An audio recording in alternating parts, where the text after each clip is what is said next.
करेंगे मन की बात और थोड़ी ही देर में साल का आखिरी मन की बात का प्रोग्राम। आपको बता दें कि मन की बात का 108वां एपिसोड प्रसारित होगा और मन की बात का जो टॉपिक है वो होगा फिट इंडिया। 5 राज्यों के चुनाव नतीजों पर भी बात हो सकती है।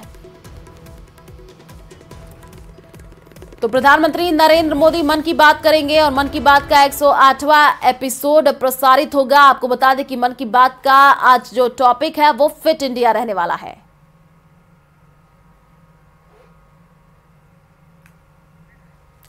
तो मन की बात अभी प्रधानमंत्री नरेंद्र मोदी करेंगे। आपको बता दें कि देखिए इस बार का जो टॉपिक रहने वाला है वो है फिट इंडिया। साथ ही साथ ये भी कहा जा रहा है कि 5 राज्यों के चुनाव नतीजों पर भी बातचीत हो सकती है। तो थोड़ी ही देर का इंतजार है जब साल का आखिरी मन की बात प्रोग्राम।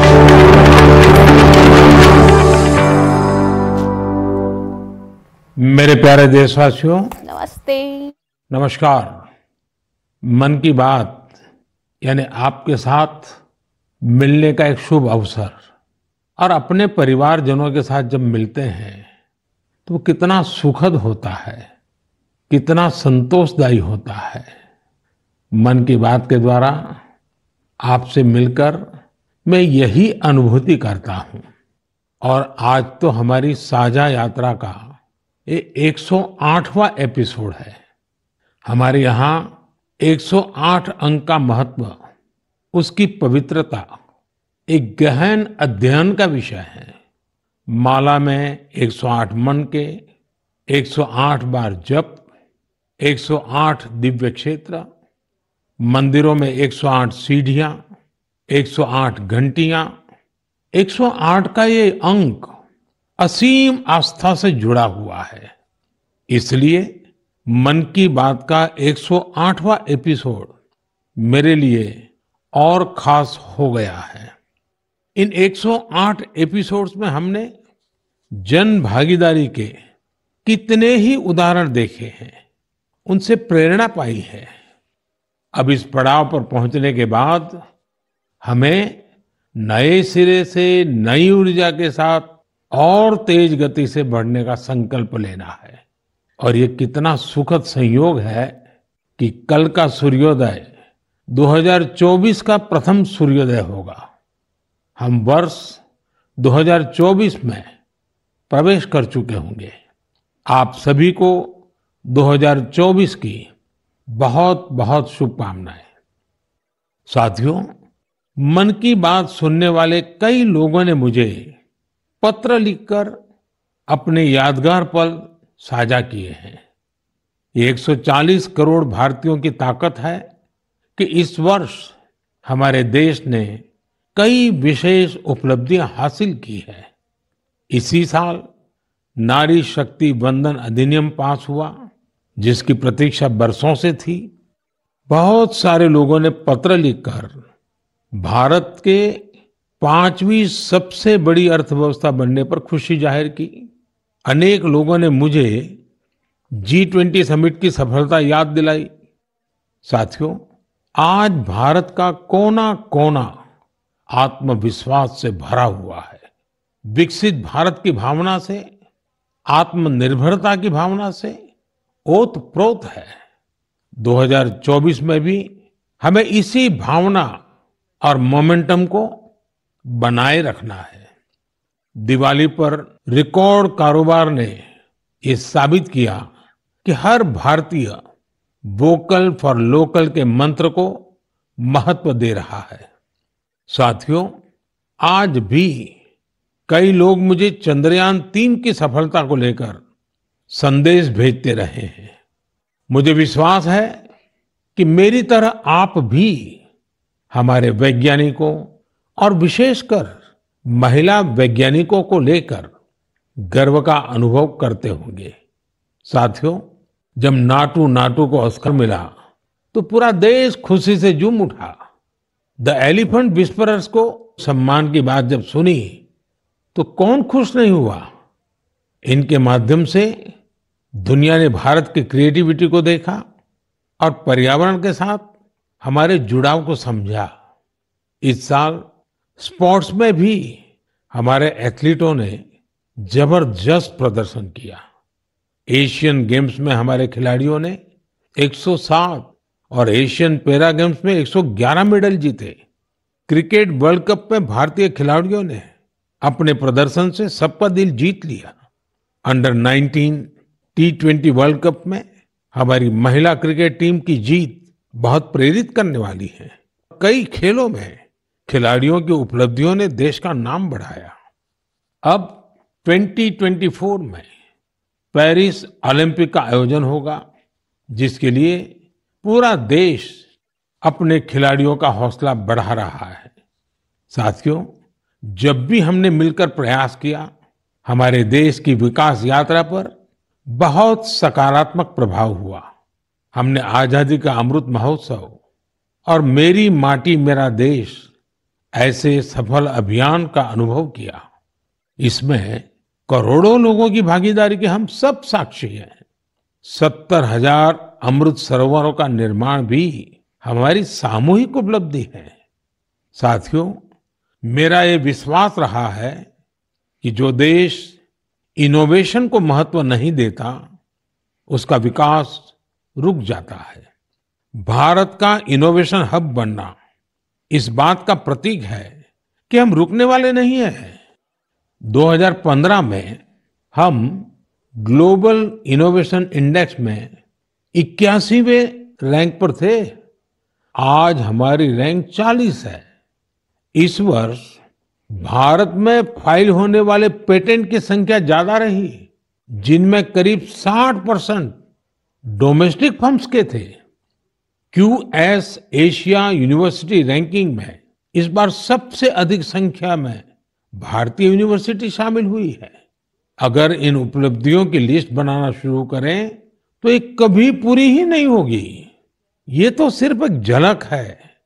भारत का सामर्थ्य कितना प्रभावी है। हमें देश की इन सफलताओं से, देश के लोगों की इन उपलब्धियों से प्रेरणा लेनी है, गर्व करना है, नए संकल्प लेने हैं। मैं एक बार फिर आप सबको 2024 की शुभकामनाएं देता हूं। मेरे परिवारजनों, हमने अभी भारत को लेकर हर तरफ जो आशा और उत्साह है, उसकी चर्चा की। ये आशा और उम्मीद बहुत अच्छी है। जब भारत विकसित होगा तो इसका सबसे अधिक लाभ युवाओं को ही होगा। लेकिन युवाओं को इसका लाभ तब और ज्यादा मिलेगा जब वो फिट होंगे। आजकल हम देखते हैं कि लाइफस्टाइल रिलेटेड डिसीज के बारे में कितनी बातें होती हैं। ये हम सभी के लिए, खासकर युवाओं के लिए ज्यादा चिंता की बात है।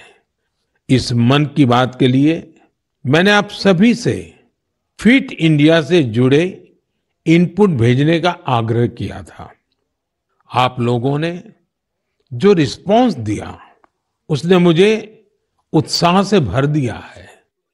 नमो ऐप पर बड़ी संख्या में मुझे स्टार्टअप्स ने भी अपने सुझाव भेजे हैं। उन्होंने अपने कई तरह के अनूठे प्रयासों की चर्चा की है। साथियों, भारत के प्रयास से 2023 को इंटरनेशनल ईयर ऑफ मिलेट्स के रूप में मनाया गया। इससे इस क्षेत्र में काम करने वाले स्टार्टअप्स को बहुत सारे अवसर मिले। इनमें लखनऊ से शुरू हुए किरोज फूड्स, प्रयागराज के ग्रैंडमा मिलेट्स और न्यूट्रास्यूटिकल रिच ऑर्गेनिक इंडिया जैसे कई स्टार्टअप शामिल है। एल्पिनो हेल्थ फूड्स, अबोरियल और किरोज फूड से जुड़े युवा हेल्दी फूड के ऑप्शंस को लेकर नए नए इनोवेशन भी कर रहे हैं। बेंगलुरु के अनबॉक्स हेल्थ से जुड़े युवाओं ने ये भी बताया है कि कैसे वे लोगों को उनकी पसंदीदा डाइट चुनने में मदद कर रहे हैं। फिजिकल हेल्थ को लेकर दिलचस्पी जिस तरह से बढ़ रही है, उससे इस क्षेत्र से जुड़े कोचेस और ट्रेनर्स की डिमांड भी बढ़ रही है। जोगो टेक्नोलॉजी जैसे स्टार्टअप्स इस मांग को पूरा करने में मदद कर रहे हैं। साथियों, आज फिजिकल हेल्थ और वेलबींग की चर्चा तो खूब होती है, लेकिन इससे जुड़ा एक और बड़ा पहलू है मेंटल हेल्थ का। मुझे यह जानकर बहुत खुशी हुई है कि मुंबई के इन्फी हिल और योर दोस्त जैसे स्टार्टअप्स मेंटल हेल्थ और वेलबींग को इंप्रूव करने के लिए काम कर रहे हैं। इतना ही नहीं, आज इसके लिए आर्टिफिशियल इंटेलिजेंस जैसी टेक्नोलॉजी का इस्तेमाल भी किया जा रहा है। साथियों, मैं यहाँ कुछ ही स्टार्टअप्स का नाम ले सकता हूँ क्योंकि लिस्ट बहुत लंबी है। मैं आप सभी से आग्रह करूंगा कि फिट इंडिया के सपने को साकार करने की दिशा में इनोवेटिव हेल्थ केयर स्टार्टअप्स के बारे में मुझे जरूर लिखते रहें। मैं आपके साथ फिजिकल और मेंटल हेल्थ के बारे में बात करने वाले जाने माने लोगों के अनुभव भी साझा करना चाहता हूं। ये पहला मैसेज सद्गुरु जग्गी वासुदेव जी का है। ये फिटनेस विशेष रूप से फिटनेस ऑफ द माइंड यानी मानसिक स्वास्थ्य को लेकर अपने विचार साझा करेंगे। इस मन की बात में मन के स्वास्थ्य पर बात करना हमारा सौभाग्य है। Mental illnesses and how we keep our neurological system are very directly related. How alert, static-free and disturbance-free we keep our neurological system will decide how pleasant we feel within ourselves. What we call as peace, love, joy, blissfulness, agony, depression, ecstasy all have a chemical and neurological basis. Pharmacology is essentially trying to fix the chemical imbalance within the body by adding chemicals from outside. Mental illnesses are being managed this way. But we must realize that taking chemicals from outside in the form of medications is necessary when one is in extreme situation. Working for an internal mental health situation or working for an equanimous chemistry within ourselves, a chemistry of peacefulness, joyfulness, blissfulness, is something that has to be brought into every individual's life, into the cultural life of a society and the nations around the world and the entire humanity. It's very important we understand our mental health, our sanity is a fragile privilege. We must protect it, we must nurture it. For this, there are many levels of practices in the yogic system. Completely internalized processes that people can do as simple practices with which they can bring certain equanimity to their chemistry and certain calmness to their neurological system. The technologies of inner well-being is what we call as the yogic sciences. Let's make it happen. सामान्य तौर पर सद्गुरु जी ऐसे ही बेहतरीन तरीके से अपनी बातों को सामने रखने के लिए जाने जाते हैं। आइए अब हम जानी मानी क्रिकेट खिलाड़ी हरमनप्रीत कौर जी को सुनते हैं। नमस्कार, मैं अपने देशवासियों को मन की बात के माध्यम से कुछ कहना चाहती हूँ। माननीय प्रधानमंत्री श्री नरेंद्र मोदी जी के फिट इंडिया की पहल मुझे अपने फिटनेस मंत्र आप सभी के साथ शेयर करने के लिए प्रोत्साहित किया है। आप सभी को मेरा पहला सजेशन यही है, one can not out train a bad diet. इसका अर्थ ये है, आप कब खाते हो और क्या खाते हो, इसके बारे में आपको बहुत सावधान रहना होगा। हाल ही में माननीय प्रधानमंत्री मोदी जी ने सभी को बाजरा खाने के लिए इनकरेज किया है, जो कि इम्यूनिटी बढ़ाता है और टिकाऊ खेती करने में सहायता करता है और पचाने में भी आसान है। रेगुलर एक्सरसाइज और 7 घंटे की पूरी नींद बॉडी के लिए बहुत जरूरी है और फिट रहने के लिए मदद करती है। इसके लिए बहुत डिसिप्लिन एंड कंसिस्टेंसी की जरूरत होगी। जब आपको इसका रिजल्ट मिलने लग जाएगा तो आप डेली खुद ही एक्सरसाइज करना स्टार्ट कर दोगे। मुझे आप सबसे बात करने और अपना फिटनेस मंत्र शेयर करने का अवसर देने के लिए माननीय प्रधानमंत्री जी का बहुत धन्यवाद। हरमनप्रीत जी जैसी प्रतिभाशाली खिलाड़ी की बातें निश्चित रूप से आप सभी को प्रेरित करेगी। आइए ग्रैंड मास्टर विश्वनाथन आनंद जी को सुने। हम सभी जानते हैं कि उनके खेल शतरंज के लिए मेंटल फिटनेस का कितना महत्व है। Namaste, I am Vishwanathan Anand. You have seen me play chess, and very often I'm asked, what is your fitness routine? Now, chess requires a lot of focus and patience. So I do the following, which keeps me fit and agile. I do yoga 2 times a week. I do cardio 2 times a week. And 2 times a week, I focus on flexibility, stretching, weight training, and I tend to take 1 day off per week. All of these are very important for chess. You need to have the stamina to last 6 or 7 hours of intense mental effort, but you also need to be flexible to be able to sit comfortably, and the ability to regulate your breath to calm down is helpful when you want to focus on some problem, which is usually a chess game. My fitness tip to all Man Ki Baat listeners would be to keep calm and focus on the task at hand. The best fitness tip, for me, absolutely the most important fitness tip, is to get a good night's sleep. Do not start sleeping for 4 and 5 hours a night. I think 7 or 8 is an absolute minimum. So we should try as hard as possible to get a good night's sleep, because that is when the next day you're able to get through the day in calm fashion. You don't make impulsive decisions. You're in control of your emotions. For me, sleep is the most important fitness tip. आइए अब अक्षय कुमार जी को सुनते हैं। नमस्कार, मैं हूं अक्षय कुमार। सबसे पहले तो मैं हमारे आदरणीय प्रधानमंत्री जी का बहुत शुक्रिया करता हूं कि उनके मन की बात में मुझे भी अपने मन की बात आपको कह पाने का एक छोटा सा मौका मिला। आप लोग जानते हैं कि मैं फिटनेस के लिए जितना पैशनेट हूं, उससे भी कई ज्यादा पैशनेट हूं नेचुरल तरीके से फिट रहने के लिए। मुझे ना ये फैंसी जिम से ज्यादा पसंद है बाहर स्विमिंग करना, बैडमिंटन खेलना, सीढ़ियां चढ़ना, मुद्गर से कसरत करना, अच्छा हेल्दी खाना खाना। जैसे मेरा ये मानना है कि शुद्ध घी अगर सही मात्रा में खाया जाए तो हमें फायदा करता है, लेकिन मैं देखता हूं कि बहुत से यंग लड़के लड़कियां इस वजह से घी नहीं खाते कि कहीं वो मोटे ना हो जाए। बहुत जरूरी है कि हम ये समझें कि क्या हमारी फिटनेस के लिए अच्छा है और क्या बुरा है। डॉक्टर्स की सलाह से आप अपना लाइफस्टाइल बदलो, ना कि किसी फिल्म स्टार की बॉडी देखकर। एक्टर स्क्रीन पे जैसे दिखते हैं वैसे तो कई बार होते भी नहीं है। कई तरह के फिल्टर और स्पेशल इफेक्ट्स यूज होते हैं और हम उसे देखकर अपने शरीर को बदलने के लिए गलत तरीके शॉर्टकट का इस्तेमाल करना शुरू कर देते हैं। आजकल इतने सारे लोग स्टेरॉइड लेकर ये 6 पैक 8 पैक इसके लिए चल पड़ते हैं। यार, ऐसे शॉर्टकट से बॉडी ऊपर से फूल जाती है लेकिन अंदर से खोखली रह जाती है। आप लोग याद रखिएगा कि shortcut can cut your life short. आपको शॉर्टकट नहीं, लॉन्ग लास्टिंग फिटनेस चाहिए।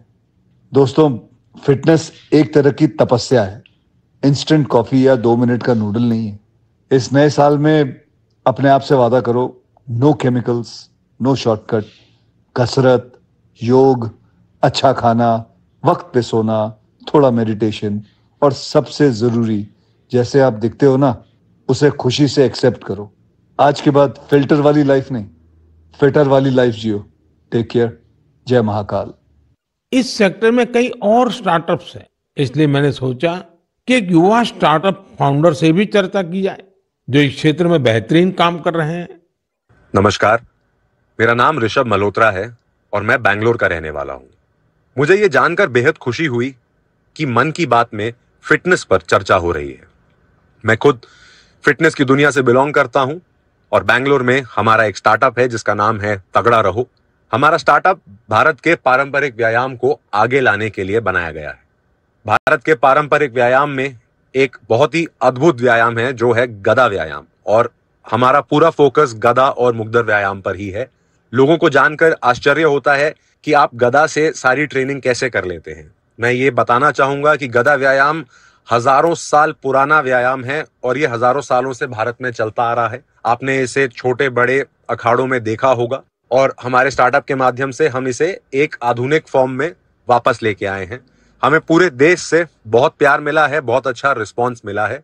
मन की बात के माध्यम से मैं ये बताना चाहूंगा कि इसके अलावा भी भारत में बहुत से ऐसे प्राचीन व्यायाम हैं, हेल्थ और फिटनेस से रिलेटेड विधि है जो हमें अपनानी चाहिए और दुनिया में आगे भी सिखानी चाहिए। मैं फिटनेस की दुनिया से हूं तो आपको एक पर्सनल टिप देना चाहूंगा। गदा व्यायाम से आप अपना बल, अपनी ताकत, अपना पोस्चर और अपनी ब्रीदिंग को भी ठीक कर सकते हैं। तो गदा व्यायाम को अपनाएं और इसे आगे बढ़ाएं। जय हिंद। साथियों, हर किसी ने अपने विचार रखे हैं, लेकिन सबका एक ही मंत्र है, हेल्दी रहें, फिट रहें। 2024 की शुरुआत करने के लिए आपके पास अपनी फिटनेस से बड़ा संकल्प और क्या होगा। मेरे परिवारजनों, कुछ दिन पहले काशी में एक एक्सपेरिमेंट हुआ था, जिसे मैं मन की बात के श्रोताओं को जरूर बताना चाहता हूं। आप जानते हैं कि काशी तमिल संगमम में हिस्सा लेने के लिए हजारों लोग तमिलनाडु से काशी पहुंचे थे। वहां मैंने उन लोगों से संवाद के लिए artificial intelligence AI tool Bhashini का सार्वजनिक रूप से पहली बार उपयोग किया। मैं मंच से हिंदी में संबोधन कर रहा था, लेकिन एआई टूल भाषिणी की वजह से वहां मौजूद तमिलनाडु के लोगों को मेरा वही संबोधन उसी समय तमिल भाषा में सुनाई दे रहा था। काशी तमिल संगमम में आए लोग इस प्रयोग से बहुत उत्साहित दिखे। वो दिन दूर नहीं जब किसी एक भाषा में संबोधन हुआ करेगा और जनता रियल टाइम में उसी भाषण को अपनी भाषा में सुना करेगी। ऐसा ही फिल्मों के साथ भी होगा। जब जनता सिनेमा हॉल में एआई की मदद से रियल टाइम ट्रांसलेशन सुना करेगी, आप अंदाजा लगा सकते हैं कि जब ये टेक्नोलॉजी हमारे स्कूलों, हमारे अस्पतालों, हमारी अदालतों में व्यापक रूप से इस्तेमाल होने लगेगी तो कितना बड़ा परिवर्तन आएगा। मैं आज की युवा पीढ़ी से आग्रह करूंगा कि रियल टाइम ट्रांसलेशन से जुड़े एआई टूल्स को और एक्सप्लोर करें, उन्हें 100% फुल प्रूफ बनाएं।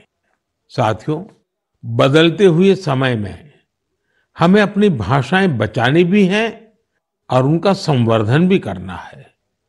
अब मैं आपको झारखंड के एक आदिवासी गांव के बारे में बताना चाहता हूं। इस गांव ने अपने बच्चों को मातृभाषा में शिक्षा देने के लिए एक अनूठी पहल की है। मंगलो गांव में बच्चों को कुडुख भाषा में शिक्षा दी जा रही है। इस स्कूल का नाम है कार्तिक उरांव आदिवासी कुडुख स्कूल। इस स्कूल में 300 आदिवासी बच्चे पढ़ते हैं। कुडुख भाषा उरांव आदिवासी समुदाय की मातृभाषा है। कुडुख भाषा की अपनी लिपि भी है, जिसे तोलंग सिकी नाम से जाना जाता है। ये भाषा धीरे धीरे विलुप्त होती जा रही थी, जिसे बचाने के लिए इस समुदाय ने अपनी भाषा में बच्चों को शिक्षा देने का फैसला किया है। इस स्कूल को शुरू करने वाले अरविंद उरांव कहते हैं कि आदिवासी बच्चों को अंग्रेजी भाषा में दिक्कत आती थी, इसलिए उन्होंने गांव के बच्चों को अपनी मातृभाषा में पढ़ाना शुरू कर दिया। उनके इस प्रयास से बेहतर परिणाम मिलने लगे तो गांव वाले भी उनके साथ जुड़ गए। अपनी भाषा में पढ़ाई की वजह से बच्चों के सीखने की गति भी तेज हो गई है। हमारे देश में कई बच्चे भाषा की मुश्किलों की वजह से पढ़ाई बीच में ही छोड़ देते थे। ऐसी परेशानियों को दूर करने में नई राष्ट्रीय शिक्षा नीति से भी मदद मिल रही है। हमारा प्रयास है कि भाषा किसी भी बच्चे की शिक्षा और प्रगति में बाधा नहीं बननी चाहिए। साथियों, हमारी भारत भूमि को हर कालखंड में देश की विलक्षण बेटियों ने गौरव से भर दिया है। सावित्रीबाई फुले जी और रानी वेलु नाचियार जी देश की ऐसी ही दो विभूतियां हैं। उनका व्यक्तित्व ऐसे प्रकाश स्तंभ की तरह है जो हर युग में नारी शक्ति को आगे बढ़ाने का मार्ग दिखाता रहेगा। आज से कुछ ही दिनों बाद 3 जनवरी को हम सभी इन दोनों की जन्म जयंती मनाएंगे। सावित्रीबाई फुले जी का नाम आते ही सबसे पहले शिक्षा और समाज सुधार के क्षेत्र में उनका योगदान हमारे सामने आता है। वे हमेशा महिलाओं और वंचितों की शिक्षा के लिए जोरदार तरीके से आवाज उठाती रही। वे अपने समय से बहुत आगे थी और उन गलत प्रथाओं के विरोध में हमेशा मुखर रही। शिक्षा से समाज के सशक्तिकरण पर उनका गहरा विश्वास था। महात्मा फुले जी के साथ मिलकर उन्होंने बेटियों के लिए कई स्कूल शुरू किए। उनकी कविताएं लोगों में जागरूकता बढ़ाने और आत्मविश्वास भरने वाली होती थी। लोगों से हमेशा उनका यह आग्रह रहा कि वे जरूरत में एक दूसरे की मदद करें और प्रकृति के साथ भी समरसता से रहें। वे कितनी दयालु थी, इसे शब्दों में नहीं समेटा जा सकता। जब महाराष्ट्र में अकाल पड़ा तो सावित्रीबाई और महात्मा फुले ने जरूरतमंदों की मदद के लिए अपने घरों के दरवाजे खोल दिए। सामाजिक न्याय का ऐसा उदाहरण विरले ही देखने को मिलता है। जब वहां प्लेग का भय व्याप्त था तो उन्होंने खुद को लोगों की सेवा में झोंक दिया। इस दौरान वे खुद इस बीमारी की चपेट में आ गई। मानवता को समर्पित उनका जीवन आज भी हम सभी को प्रेरित कर रहा है। साथियों, विदेशी शासन के खिलाफ संघर्ष करने वाली देश की कई महान विभूतियों में से एक नाम रानी वेलु नाचियार का भी है। तमिलनाडु के मेरे भाई बहन आज भी उन्हें वीरा मंगई यानी वीर नारी के नाम से याद करते हैं। अंग्रेजों के खिलाफ रानी वेलु नाचियार जिस बहादुरी से लड़ी और जो पराक्रम दिखाया वो बहुत ही प्रेरित करने वाला है। अंग्रेजों ने शिवगंगा साम्राज्य पर हमले के दौरान उनके पति की हत्या कर दी थी, जो वहां के राजा थे। रानी वेलु नाचियार और उनकी बेटी किसी तरह दुश्मनों से बच निकली थी। वे संगठन बनाने और मरूद ब्रदर्स यानी अपने कमांडरों के साथ सेना तैयार करने में कई सालों तक जुटी रही। उन्होंने पूरी तैयारी के साथ अंग्रेजों के खिलाफ युद्ध शुरू किया और बहुत ही हिम्मत और संकल्प शक्ति के साथ लड़ाई लड़ी। रानी वेलु नाचियार का नाम उन लोगों में शामिल है जिन्होंने अपनी सेना में पहली बार ऑल विमेन ग्रुप बनाया था। मैं इन दोनों वीरांगनाओं को श्रद्धा सुमन अर्पित करता हूं। मेरे परिवारजनों, गुजरात में डायरा की परंपरा है। रात भर हजारों लोग डायरा में शामिल होकर के मनोरंजन के साथ ज्ञान को अर्जित करते हैं। इस डायरा में लोक संगीत, लोक साहित्य और हास्य की त्रिवेणी हर किसी के मन को आनंद से भर देती है। इस डायरा के एक प्रसिद्ध कलाकार है भाई जगदीश त्रिवेदी जी। हास्य कलाकार के रूप में भाई जगदीश त्रिवेदी जी ने 30 साल से भी ज्यादा समय से अपना प्रभाव जमा रखा है। हाल ही में भाई जगदीश त्रिवेदी जी का मुझे एक पत्र मिला और साथ में उन्होंने अपनी एक किताब भी भेजी है। किताब का नाम है social audit of social service. एक किताब बड़ी अनूठी है। इसमें हिसाब किताब है। ये किताब एक तरह की बैलेंस शीट है। पिछले 6 सालों में भाई जगदीश त्रिवेदी जी को किस किस कार्यक्रम से कितनी आय हुई और वो कहां कहां खर्च हुआ, इसका पूरा लेखा जोखा किताब में है। ये बैलेंस शीट इसलिए अनोखी है क्योंकि उन्होंने अपनी पूरी आय, एक एक रुपया समाज के लिए, स्कूल, हॉस्पिटल, लाइब्रेरी, दिव्यांगजनों से जुड़ी संस्थाओं, समाज सेवा में खर्च कर दिया। पूरे 6 साल का हिसाब है। जैसे किताब में एक स्थान पर लिखा है 2022 में उनको अपने कार्यक्रमों से आय हुई 2,35,79,674 रुपये और उन्होंने स्कूल, हॉस्पिटल, लाइब्रेरी पर खर्च किए 2,35,79,674 रुपये। उन्होंने 1 रुपया भी अपने पास नहीं रखा।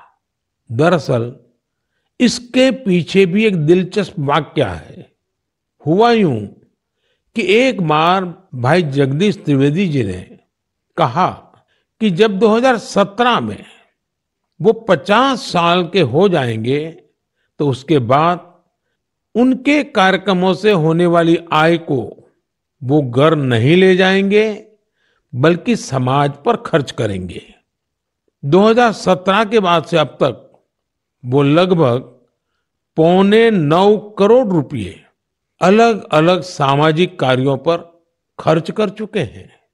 एक हास्य कलाकार अपनी बातों से हर किसी को हंसने के लिए मजबूर कर देता है, लेकिन वो भीतर कितनी संवेदनाओं को जीता है, ये भाई जगदीश त्रिवेदी जी के जीवन से पता चलता है। आपको ये जानकर हैरानी होगी कि उनके पास पीएचडी की 3 डिग्रियां भी हैं। वो 75 किताबें लिख चुके हैं, जिनमें से कई पुस्तकों को सम्मान भी मिला है। उन्हें सामाजिक कार्यों के लिए भी कई पुरस्कारों से सम्मानित किया जा चुका है। मैं भाई जगदीश त्रिवेदी जी को उनके सामाजिक कार्यों के लिए बहुत बहुत शुभकामनाएं देता हूं। मेरे परिवारजनों, अयोध्या में राम मंदिर को लेकर पूरे देश में उत्साह है, उमंग है। लोग अपनी भावनाओं को अलग अलग तरह से व्यक्त कर रहे हैं। आपने देखा होगा बीते कुछ दिनों में श्री राम और अयोध्या को लेकर कई सारे नए गीत, नए भजन बनाए गए हैं। बहुत से लोग नई कविताएं भी लिख रहे हैं। इसमें बड़े बड़े अनुभवी कलाकार भी हैं, तो नए उभरते युवा साथियों ने भी मन को मोह लेने वाले भजनों की रचना की है। कुछ गीतों और भजनों को तो मैंने भी अपने सोशल मीडिया पर शेयर किया है। ऐसा लगता है कि कला जगत अपनी अनूठी शैली में इस ऐतिहासिक क्षण का सहभागी बन रहा है। मेरे मन में एक बात आ रही है कि क्या हम सभी लोग ऐसी सारी रचनाओं को एक कॉमन हैशटैग के साथ शेयर करें। मेरा आपसे अनुरोध है कि हैशटैग श्री राम भजन के साथ आप अपनी रचनाओं को सोशल मीडिया पर शेयर करें। ये संकलन भावों का, भक्ति का ऐसा प्रवाह बनेगा जिसमें हर कोई राममय हो जाएगा। मेरे प्यारे देशवासियों, आज मन की बात में मेरे साथ बस इतना ही। 2024 अब कुछ ही घंटे दूर है। भारत की उपलब्धियां हर भारतवासी की उपलब्धि है। हमें पंच प्राणों का ध्यान रखते हुए भारत के विकास के लिए निरंतर जुटे रहना है। हम कोई भी काम करें, कोई भी फैसला ले, हमारी सबसे पहली कसौटी यही होनी चाहिए कि इससे देश को क्या मिलेगा, इससे देश का क्या लाभ होगा। राष्ट्र प्रथम, नेशन फर्स्ट, इससे बड़ा कोई मंत्र नहीं। इसी मंत्र पर चलते हुए हम भारतीय अपने देश को विकसित बनाएंगे, आत्मनिर्भर बनाएंगे। आप सभी 2024 में सफलताओं की नई ऊंचाई पर पहुंचे। आप सभी स्वस्थ रहें, फिट रहें, खूब आनंद से रहें, मेरी यही प्रार्थना है। 2024 में हम फिर एक बार देश के लोगों की नई उपलब्धियों पर चर्चा करेंगे। बहुत बहुत धन्यवाद।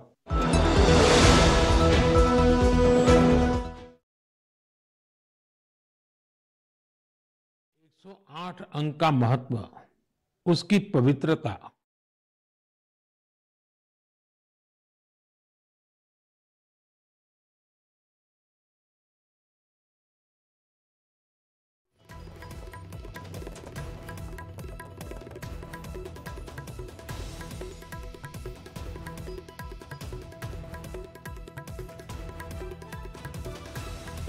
शुरू करो।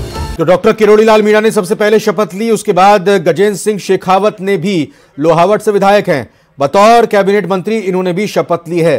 तो एक तरह से कहा जा सकता है कि वरीयता अनुसार या यूं कहें कि सीनियरिटी के हिसाब से एक एक करके दूसरे नंबर पर अब शपथ ली गई गजेंद्र सिंह खींच सर की तरफ से।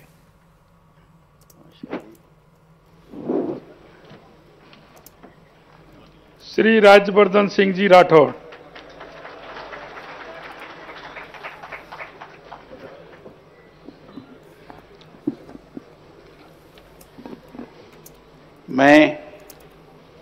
मैं कर्नल राज्यवर्धन सिंह राठौड़ ईश्वर की शपथ लेता हूं कि मैं विधि द्वारा स्थापित भारत के संविधान के प्रति सच्ची श्रद्धा और निष्ठा रखूंगा। मैं भारत की प्रभुता और अखंडता अक्षुण्ण रखूंगा। मैं राजस्थान राज्य के मंत्री के रूप में अपने कर्तव्यों का श्रद्धापूर्वक और शुद्ध अंतःकरण से निर्वहन करूंगा तथा मैं भय या पक्षपात, अनुराग या द्वेष के बिना सभी प्रकार के लोगों के प्रति संविधान और विधि के अनुसार न्याय करूंगा। मैं कर्नल राज्यवर्धन सिंह राठौड़ ईश्वर की शपथ लेता हूं कि जो विषय राजस्थान राज्य के मंत्री के रूप में मेरे विचार के लिए लाया जाएगा अथवा मुझे ज्ञात होगा, उसे किसी व्यक्ति या व्यक्तियों को तब के सिवाय जबकि ऐसे मंत्री के रूप में अपने कर्तव्यों के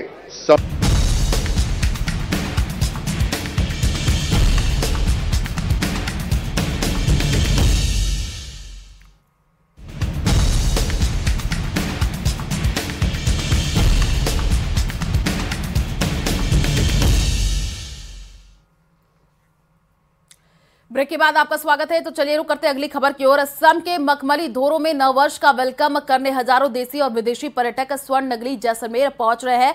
पर्यटक मखमली धोरो की सराहना करते हुए नजर आए, साथ ही लोगों से जैसलमेर घूमने आने की अपील की है। पर्यटक जैसलमेर और सम घूम करके खुद को खुश नसीब बनाते हैं। आपको बता दें कि जैसलमेर और असम में आज नए साल का वेलकम कई रंगारंग कार्यक्रम, कालबेलिया डांस और डीजे की धुन पर थिरक कर करेंगे। न्यूज 18 संवाददाता सावलदान रत्नू ने सम के धोरो पर पर्यटकों से खास बातचीत की है, आप भी सुनिए। स्वर्ण नगरी जैसलमेर के मखमली धोरो की पहचान रखने वाले सम में माया नगरी महाराष्ट्र मुंबई से यहाँ पहुँचे हैं। पर्यटक ज़बरदस्त धमाल कर रहे हैं, मखमली धोरो में जश्न मनाते नजर आ रहे हैं। हमारे साथ बातचीत करने के लिए मौजूद हैं टूर में आइए मैडम क्या कहोगे सम को लेकर आप? इस शाम को अब क्या मौसम है, दीवाने दिल चल कहीं दूर निकल जाए, इससे अच्छा तो एक्सपीरियंस कुछ नहीं है। इतनी खूबसूरत समा, इतना ब्यूटीफुल, उसके साथ केसर जैसा केसरी टूर, और क्या बोलना है। और ऐसे बेस्ट फ्रेंड्स और बेस्ट एक्सपीरियंस, बेस्ट फूड, और ये आपके camel, everything is good. Public भी बहुत बढ़िया, अभी तक तो बहुत एंजॉय किया है। जैसलमेर को लेकर मैडम क्या माया नगरी से थार नगरी धोरो की धरामा है, क्या कहोगे आप? क्या बोलो, थान नगरी व्हाटएवर कुछ भी आप समझ लीजिए, लेकिन जैसे सलाम है बस, दैट्स इट। बहुत अच्छा है, बहुत अच्छा है, बहुत बढ़िया। हमारे साथ और भी मौजूद है मैडम, क्या कहोगे जैसलमेर को लेकर? Jaisalmer is a very different place altogether and very different lifestyle में भी here। बहुत अच्छा लग रहा है, बहुत मज़ा आया, राइड में भी बहुत मज़ा आया। ये सब खाने पीने को भी केसरी वाले बहुत देते हैं। पहले आए कभी? हाँ, 3-4 बार आ चुके हैं। मेवाड़ का किया है हमने, ये मारवाड़ अभी कर रहे हैं, तो बहुत मज़ा है। Kesari is the best. हमारे साथ और भी मौजूद है मैडम, क्या कहोगे जैसलमेर सम को लेकर, धोरो को लेकर क्या विशेष संदेश दोगे, क्या कहोगे? It's very good, golden city, fantastic. We are loving each and every experience. It's great. Till now it's fantastic. हमारे साथ सम के मखमली धोरो धमाल मचा रहे हो कई समय। बहुत सुंदर नगरी है, सांस्कृतिक नगरी है। अब तक एक्सपीरियंस बहुत अच्छा है। ऊँटों की सवारी बहुत अच्छी थी, यहाँ की सैंड ड्यून्स देखने में बहुत अच्छे हैं, यहाँ का नज़ारा बहुत अच्छा है, और यहाँ का क्लाइमेट, जो दिसंबर का क्लाइमेट है, बेहद सुंदर है। और साथ साथ केसरी की इतना सारा टूर का अच्छा प्लानिंग है। ये कैंप्स जो है डेजर्ट के यहाँ, ये भी बहुत अच्छे हैं, मज़ा आ रहा है इसमें। वंडरफुल। माया नगरी से आए हो, क्या कहोगे यहाँ के लोगों को, क्या संदेश दोगे? बहुत अच्छा लगता है इधर आके। ओके, राजस्थान में आए हैं जब से टूर पे, तो बहुत अच्छा लगा है। जिस तरह से खातिर हुई है राजस्थान के लोगों से, बेहतरीन खातिर हुई है, मज़ा आ रहा है। हमारे साथ युवा है भाई, यूथ, क्या कहोगे सम को लेकर जैसलमेर को? गोल्डन सिटी जिसे कहते हैं ऐसा ही लग रहा है, एकदम अच्छा एक्सपीरियंस है। सब टेंट्स वगैरह से अच्छा खासा डेजर्ट का एक्सपीरियंस है।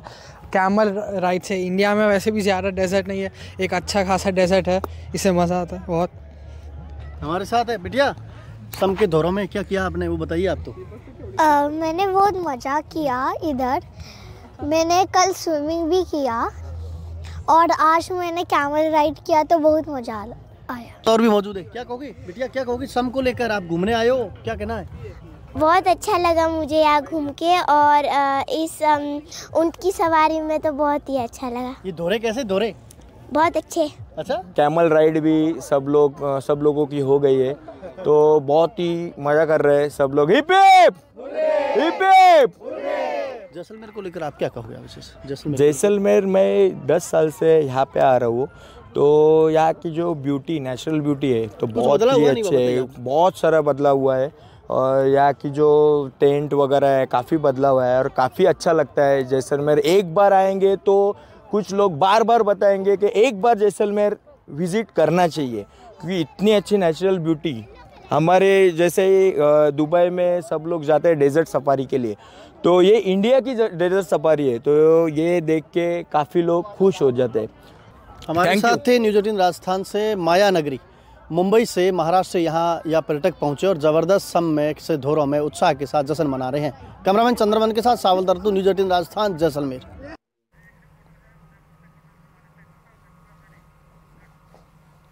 और ज्यादा जानकारी के लिए संवाददाता कपिल श्रीमाली हमारे साथ लाइव जुड़े हुए हैं, उन्हें का रुख कर लेते हैं।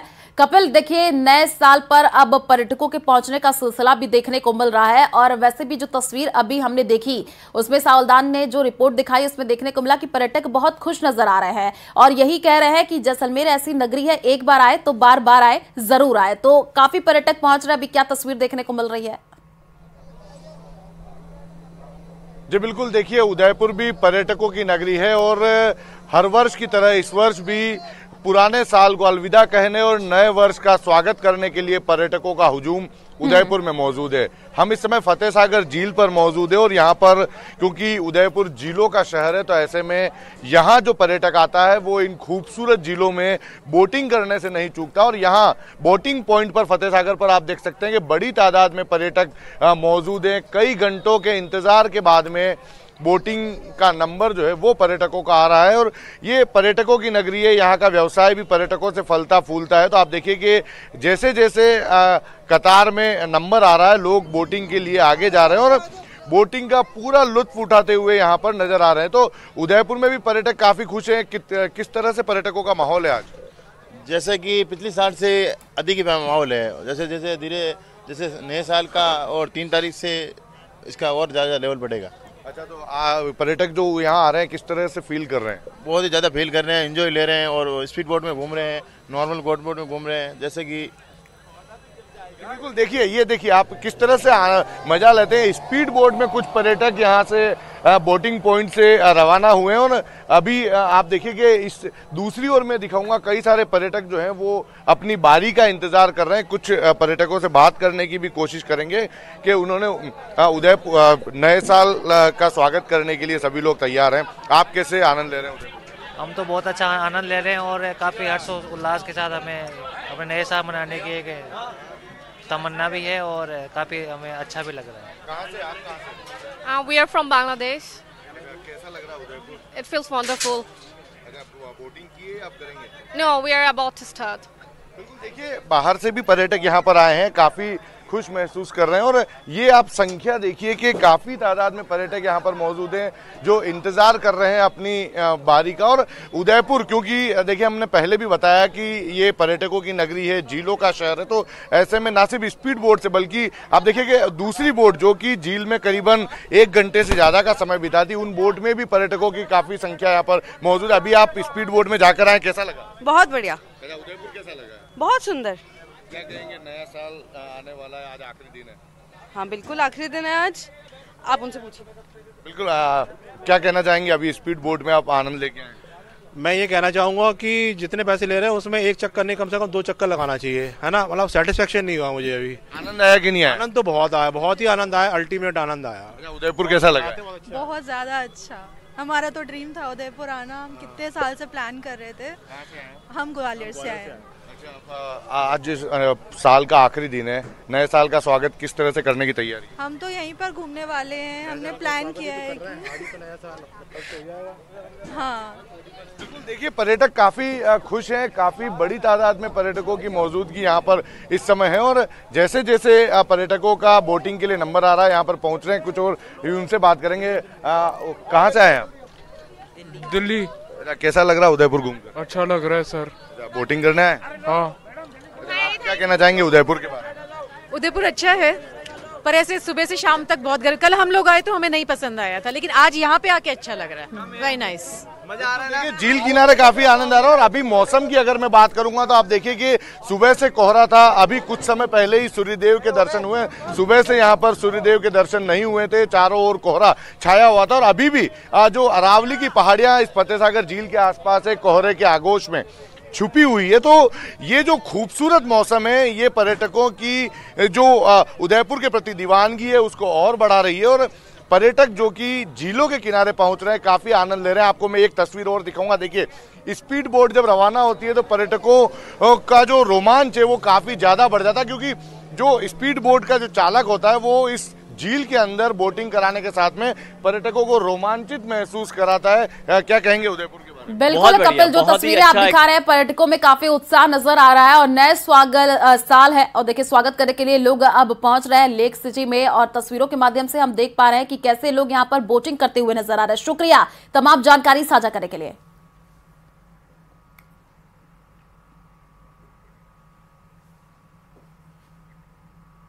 तो पूरा उत्तर भारत शीतलहर के चपेट में है। दिल्ली एनसीआर में भी भीषण ठंड और कोहरे का कहर जारी है। पहाड़ों पर हुई बर्फबारी से मैदानी इलाकों में ठिठुरन बढ़ गई है। कई दिनों से लोग कड़ाके की ठंड से परेशान हैं। ठंड के चलते नए साल के जश्न में भी खलल पड़ने की आशंका है। दिल्ली में आज न्यूनतम तापमान 7 डिग्री पर पहुंच गया है।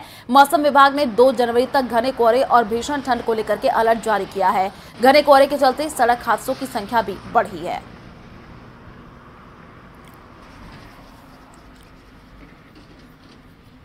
दिल्ली समेत पूरा उत्तर भारत शीतलहर की चपेट में है। ऐसे में साल 2024 का आगाज भीषण ठंड और घने कोहरे से होने वाला है। मौसम विभाग ने इसको लेकर अलर्ट जारी किया है। वहीं दिल्ली में आज की बात करें तो टेम्परेचर 60 डिग्री सेल्सियस पर आ गया है। देखिए आप, ये दिल्ली का नजारा है। इंडिया गेट है हमारे ठीक सामने और दिल्ली में किस तरीके से घना कोहरा छाया हुआ है। वहीं शीतलहर का भी यहाँ पे काफी असर दिख रहा है। ऐसे में दिल्ली में आज कोल्ड डे माना गया है। दरअसल जब लगातार टेम्परेचर 10 डिग्री सेल्सियस से नीचे दर्ज किया जाता है तो वहां पे कोल्ड डे मान लिया जाता है। दिल्ली में कल का टेम्परेचर 8 डिग्री सेल्सियस रहा था, वहीं आज 7 डिग्री सेल्सियस है। ऐसे में दिल्ली शीतलहर की चपेट में आ चुकी है। वहीं घने कोहरे के चलते यातायात व्यवस्था पूरी तरीके से चरमराई हुई है। ट्रेन जहां घंटों लेट चल रही है, वहीं तमाम उड़ानें भी प्रभावित हैं। वीडियो जर्नलिस्ट प्रकाश गुप्ता के साथ संदीप पांडे, न्यूज 18 दिल्ली।